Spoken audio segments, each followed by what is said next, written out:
We've been trying to use all sorts of techniques throughout the day to try to find worms here at Sherborne. This is the twanging method. Some of you may use this at home. If you're a fisherman and so on, you just go backwards and forwards like that, and the vibrations are meant to bring up worms. We haven't had much luck, but we have had luck with other techniques as well. We've managed to find some worms, and they're crucially important to the health of the soil and the health of lots of the animals that actually feed on them. We found the worms, but we've also found a world-class expert here. We've got Emma Sherlock with her. She's chair of the Free Living Worms Department. No. Chair of the Earthworm Society. And chair of the Earthworm Society as well. Curator of the Free Living Worms at the Department at the Natural History Museum. We've got it right at last. But she is a world expert. Now, what we're going to do is we're going to have a look at some of the worms that we get here. And Emma, you can take us through and see, because how many different species of worms are there? Well, actually, in the UK, we've got 29 different species of earthworm.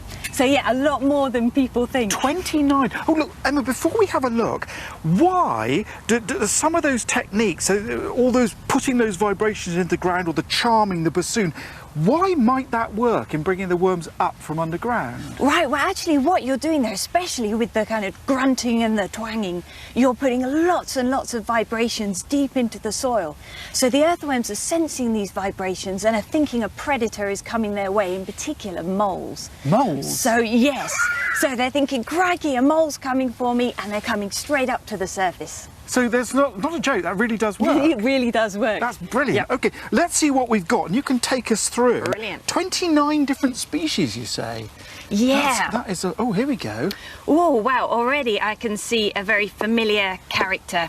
So this one you can see has got a deep red head, is very large, and also, if you give it a tap, it has a bit of a saddle-like shaped Oh, a flattened down behind. tail there. Yes. Now this looks very much like the one I'd find in the garden. Exactly, yes. So this is Lumbricus terrestris. So this is the night crawler, and it is the one that comes up to the surface and pulls leaves down into its burrow. Exactly as we saw in that clip of film. Exactly. It's this one that does that. Yes. It's a beautiful thing, isn't it? It's gorgeous.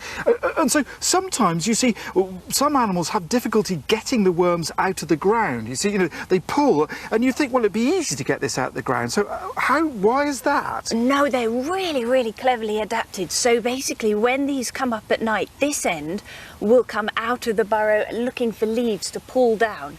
But this spade-like tail that it makes, that actually stays in the burrow, and they have little hairs. I don't know if you can feel them on their little hairs, so they actually grip. Yeah. Yes, and then if anything tries to get them, they can then retract themselves really quickly back into their burrows. So they can actually grip onto the mud. Yes. With the tail. This is beautiful. It's a lovely one. What else have we got? Right, then? so that was kind of a deep burrowing earthworm. This here, can you see this is really stripy?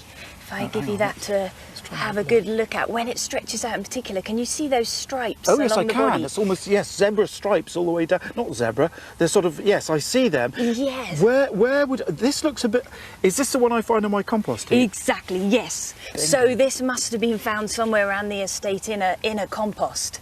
So they're really, really nice worms to find as well. And how do they manage to actually eat? Because they've got no teeth or anything. How do they chew up sort of the compost in my compost heap? Really good question. So yes, these worms particularly like deep, thick organic matter, and what they'll do is they'll ingest that, and then they have a crop and gizzard just like a bird. So that's why people ask you to put eggshells in your compost, so that they have something to take down and then use to grind up that food. And then as it goes down their gut, they also have symbiotic relationships with some bacteria and things that also help break it all down and make it so wonderful when it comes out the other end. They're a little bit like my chickens. That's amazing. Anything else here? What else have we got? Then we've got these little kind of smaller grey sort of pinky coloured worms. So these are your soil feeders. These ones rarely come up to the surface, and instead of having vertical burrows like that big Lumbricus terrestris, these have horizontal burrows, and they're actually ingesting the soil itself and then converting all the nutrients and that again to a lovely form for our plants, and breaking up the soil and making it such a wonderful texture. I mean, you've fascinated the whole crew, the whole day. You make earthworms so interesting. I want to join the Earthworm Society. Yay. May I join? Absolutely. We'll talk about Please the subs do. later on. Once again, though, you can see that a really sort of lowly, apparently, life form is crucially important to the whole of life on planet Earth.